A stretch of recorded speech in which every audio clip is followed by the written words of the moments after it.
Hey guys, Banana Lock here. Welcome back to another Watcher of Realms video.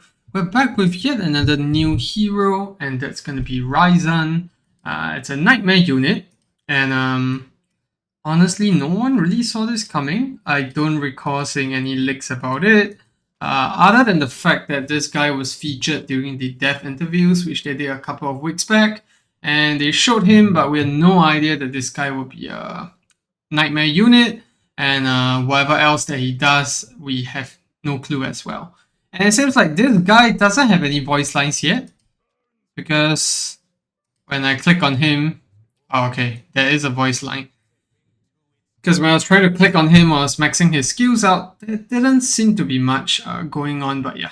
So Raizan, 21 cost, marksman, and you can see here at maxed out, that's your typical marksman range.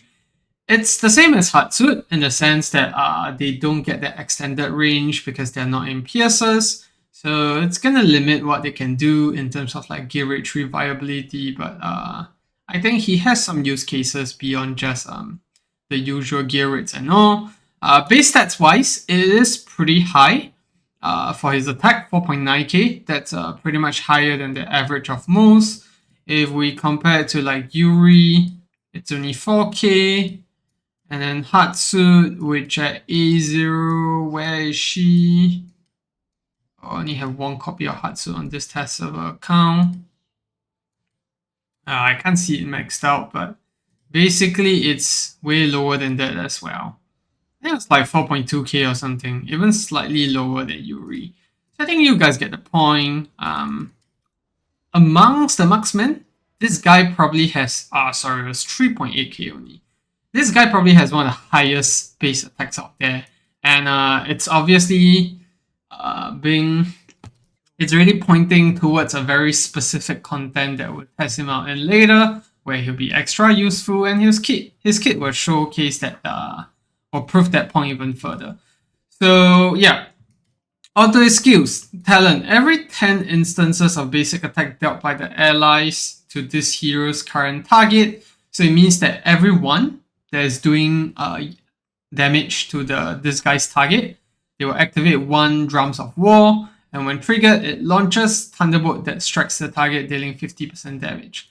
And up to 8 can be activated, each providing a stackable 4% attack bonus, which goes up to 32%. Now, question here is whether Drums of War stacks up, like how long does it stack up for, or does it stack up indefinitely? And in that case, then it's pretty obvious that this guy is meant for single target content, especially in guild boss and all sorts of that, because that's the only way to ensure that everyone is hitting the same target at the same time. And then first passive, his basic attack, 120% damage to one enemy and prioritizes airborne unit, pretty standard for all marksmen. And then enemies hit by a total of 8 Thunderbolts will be inflicted with Thunderbrand. What does that do? When the duration ends, deals 1 instance of burst damage for each basic attack taken during the duration. Each basic attack stacks 12% and up to 80 stacks, and this cannot be dispelled. So it means that every enemies hit by a total of 8 Thunderbolts will be inflicted with Thunderbrand. And Thunderbrand can stack. Oh no, it's not Thunderbrand that stack. It's actually basic attacks that stack the 12% damage, and that goes up to 960% damage. Quite a big burst. But the problem is you can't time this. This is just based on cooldown, and every 8 seconds, every 8 seconds, I'm guessing, is where this thing gets charged up and inflicted again. 8 Thunderbolts, yeah, it really depends on how fast your team is, and also I guess nightmare units are gonna pair out really well with him because there's a 30% proc chance to get extra hits with Torador and all that. So yeah, and double hits like Last and all that will work really well because it'll just stack things up really quickly, and that's actually quite a big amount of burst coming out from him. And then Sky Shadow, second passive, Thunderbolt and Thunderbrand deals 100% increased damage to shielded targets. I think that already gives you the hint as to where this guy is going to be useful in. And each time basic attack deals damage, there's a 35% chance to trigger activated Drums of War. And I believe that that's another way to trigger Drums of War. So activates one. Okay, I get it now. So this activates Drum of War, but this triggers Drums of War. So I'm not sure if there's a difference, but my guess is that Drums of War only gets triggered when you get that when you get this Sky Shatter passive. I don't think it gets triggered here. Here it just activates it so that it will trigger when the proc chance actually happens. A bit confusing, but I'm guessing we will actually get into it when we showcase the hero and see how it actually functions. Okay, ultimate Storm Strike, 900 cost, 600 initial, and then lasts for 20 seconds. Holds a lightning spear and locks onto the target, dealing 1 instance of 200% damage and triggering all activated Drums of War. Afterwards, basic attack becomes 2 consecutive strikes, 20 seconds, and each strike deals 100% damage. During this duration, Drums of War can no longer be activated, which means this talent does not work. Then when the ultimate ends, consumes all activated Drums of War. So from this wording here, I'm guessing Drums of War actually last indefinitely, because it's not going to be activated all the time. There's that 35% chance to proc, but during the ultimate, that's when he actually goes ham because he gets that 2 consecutive strikes, which means more chances for Sky Shadow to proc. And at the end of it all, I'm guessing if you line it up nicely, it's going to work well with Thunderbrand as well. Which is gonna, do that 960% burst damage. If we're thinking just Abyss specifically, I think if the shield itself lasts more than 8, maybe 10 or 12 seconds, then for sure Thunderbrand is gonna proc at least once during the entire duration. Alright, so that's his basic kit. I think it's pretty obvious. This guy is what we needed exactly. Because right now we have just too many units that we need to place down in the Abyss specifically. So we don't really have enough space for everyone. And we needed a marksman for it if you didn't have more Raizan. And I think that's what Raizan is actually for. And then Awakenings, A1, when Thunderbolt deals damage, increases the hero's penetration by 1%, stacking up to 20%. And this effect is permanent. See what Thunderbolt is. Doesn't actually say what Thunderbolt is. Okay, Thunderbolt is Drums of War, so you actually get that stacked up pretty quickly. 20% penetration, very, very nice awakening actually, even on the A1. Just straight up 20% penetration. A2 flat attack, that is very nice. I was expecting 5% attack because this guy already has a pretty high base damage. So 300 attack is just going to put this guy at an even higher caliber in terms of single target damage. A3, Thunderbolt damage will also trigger the Thunderbrand effect on target. So when duration ends, deals 1 instance. Let's see how Thunderbrand... So it means that Thunderbrand will not only trigger when you deal 8 hits, but actually when Thunderbolt does damage, it will also trigger Thunderbrand. Or is it saying that it will trigger the Thunderbrand 960% damage stack? I have no idea. Yeah, we need to investigate this because if it's the latter, then it becomes pretty OP, right? It's not just going to be 1 instance of burst damage. Essentially, every Thunderbolt is going to get that hit.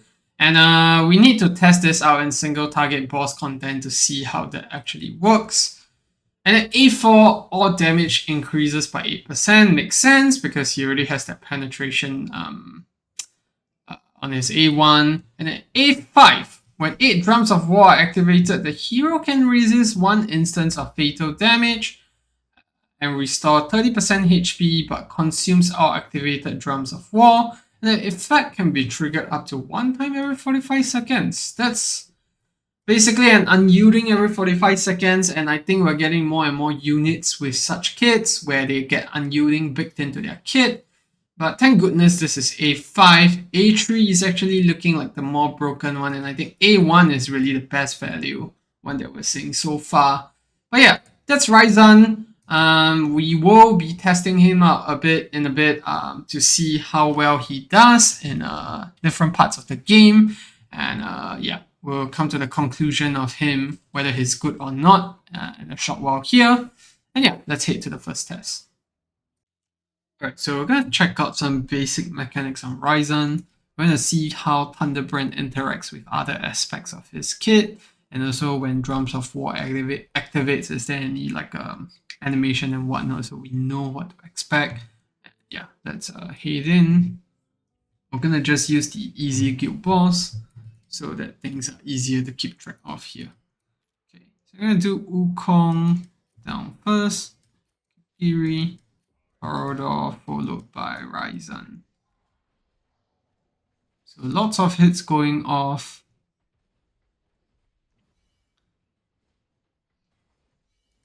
Okay, I'm not sure if you can see, but every time the drums at the back lights up blue, I believe that's when drums of war get activated. And you can see that 4 is activated now, or is it just light playing with our eyes? But let's see. Yeah, okay, you can see now very clearly there's 7 activated now. It's honestly not that clear. I think they should actually add a visual indicator here instead so that it's clearer. But other than that, it's quite obvious that that's how we're gonna have to spot things. And then over here on the boss itself, we need to look out for Thunderbrand, which is that passive that does that. Yeah, I think that's the one. And then once this 8 seconds end, you're gonna see massive chunks of damage all propping out at the same time. Not sure if that was it. Yeah, we see it again here. Yeah, I think those are the ones. Those multi-hits flying out. And yeah, Raizan is doing pretty alright actually, because this is in comparison with, I mean, these guys are not using their ultimates, but you guys get the point. Very, very decent damage. This is A0 Raizan. And I don't think we have much else in the kit to actually explore. We know that's how Thunderbrand shows up, is that circle. It is a very small icon, unfortunately. I would have preferred if they did a debuff on the dragon instead, like what they say. It's because in the description it said that it's a debuff that cannot be dispelled. But right over here, we can't really see that very clearly. I think the constant 50k that pops out there, that's actually Raizan's Thunderbrand actually doing damage.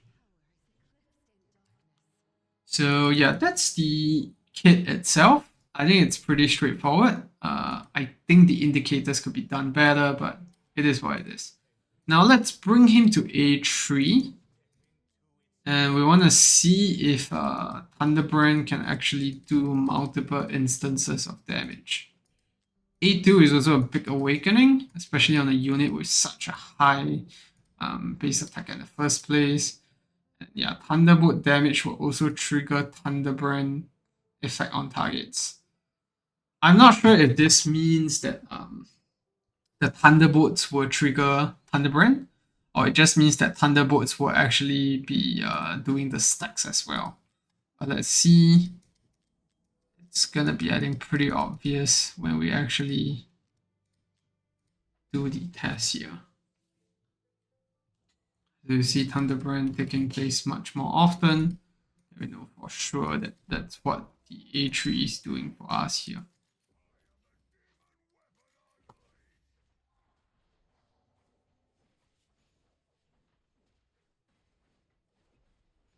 So the drums are all activated, more or less.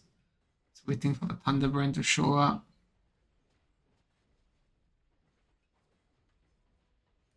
Doesn't really look that different. Maybe we need to proc the ultimate for it to show up, but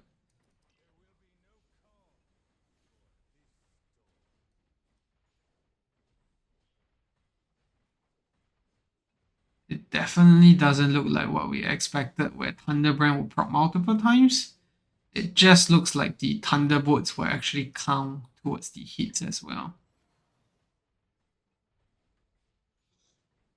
Because the Thunderbolts, when there's 8 the war drums going on, they do quite a lot of hits. It's like 8 hits, and as long as you don't pop the ultimates, those actually stack up quite quickly. So yeah.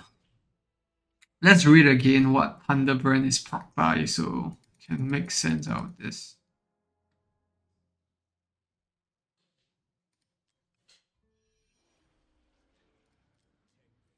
Alright, so right now, enemies hit by a total of 8 Thunderbolts will be inflicted with Thunderbrand.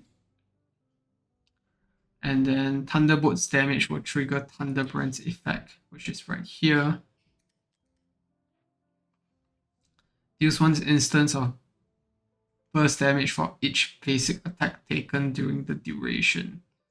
Yeah, I think it basically just means that the Thunderbolt damage, which is proc with this on a 35% chance, that's gonna actually count towards the hits as well. Because other than that, it's gonna be pretty hard to stack up the 80 stacks quickly. And it makes more sense that way. That's probably why the A3 is pretty good as well. Because we're not sure if other basic attacks will count, but even if they do count, I don't think with like a few more other units in place, you can actually get that much hits going off at the same time. So yeah, that's Raizan in terms of his skills testing. Now let's actually hit into some actual content to see how he works there. Alright, so we're done with the usual test that we want to do. Now we're going to actually use Raizan in some proper content, and specifically here we're going to be taking a look at Abyss 1, which I think is probably the only content that you'll see him used in anyways. So this is the team that we're running with. It's going to be Raizan at A0, but we do have to bring in Kikiri A5 as well as Raiga and Moradin, but the big difference here is that we're trying to not use Wukong. And the poison team is mostly A0 except for Vaughn, so let's get in without further ado. So hopefully we can actually replace him with replace A5 Wukong with him, because that's just gonna make Abyss a lot easier compared to what we have at the moment. Alright, so now I'm gonna do Raizan, Draylin, and then last but not least, our DPS, physical ones first, Nestia, and then Vaughn last. I'm going to do Kikiri out here right away. Let's see if we can squeeze in the Moradin ultimate. Nope, unable to. Let's cast it afterwards instead.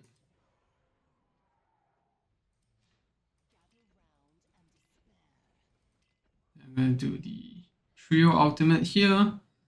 What we're trying to do is to burst this shield almost instantly so they can take advantage of the Kikiri proc here. And the down phase to do some extra damage. Very nice.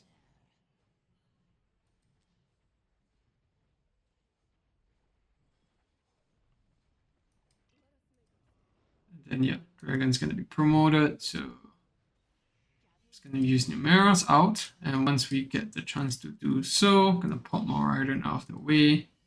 And before the first roll, we're going to use Alien's ultimate. This is slightly reversed from what we normally do, because we're using Draylin instead, so the heals are not that much compared to like Percy or, you know, Nerissa. So now that we have all that out, we're going to do Draylin and Raiga's ultimate before the meteor, and then Kikiri to dodge. So that's how the sequence is different. And just gonna let this take down the shield, just autos, and then afterwards we're gonna pop Numeros out here. And yeah, now the next timing is gonna be at about 4:16. which is when we're gonna pop Raizan over back here, as well as these two guys. There we go.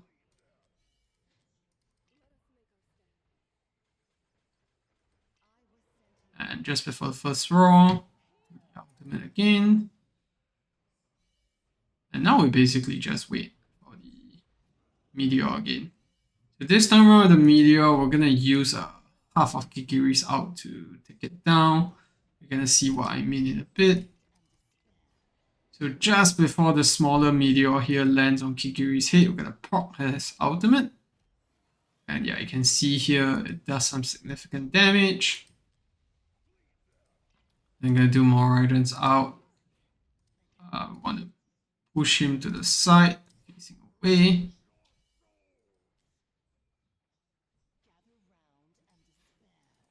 Do Raizan's ultimate here. So you can get another Kikiri out up. Don't think we can. So I'm gonna proc Numera's out instead. There we go. And now before the first roll, we're gonna do the alien out. Sometimes Numera dies here, so let's hope not. That's not the case here. Very nice.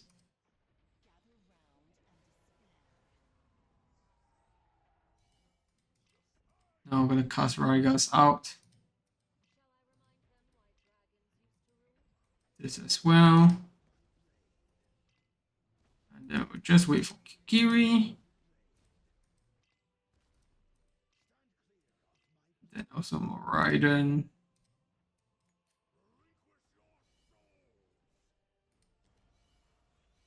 Yeah, what we want to try to achieve here is actually to not use Numera's out at all, which so far is looking good. And after this, we're gonna proc Numera's out halfway around the bar here. And yeah, we're gonna enter into the last physical phase here, which is where I wanna proc Kikiri's out at 155. Actually, I was slightly earlier there, but yeah, it is what it is. Okay, same thing just before the roll, and then I'm gonna proc Diao Chan because my healers are too weak, so I need the switch to actually survive here.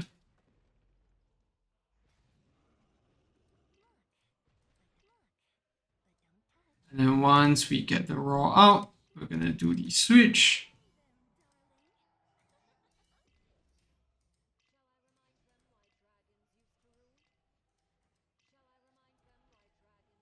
And then we're gonna do the Room's Wrath here.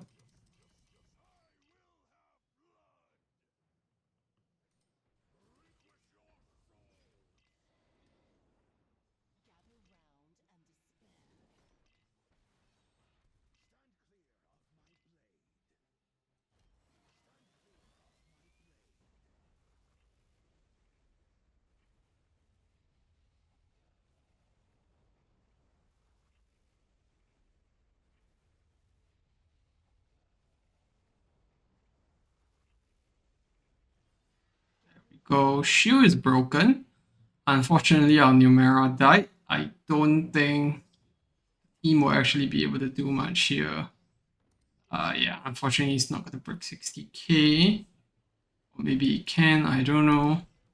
We just have to despawn some of these units here to try.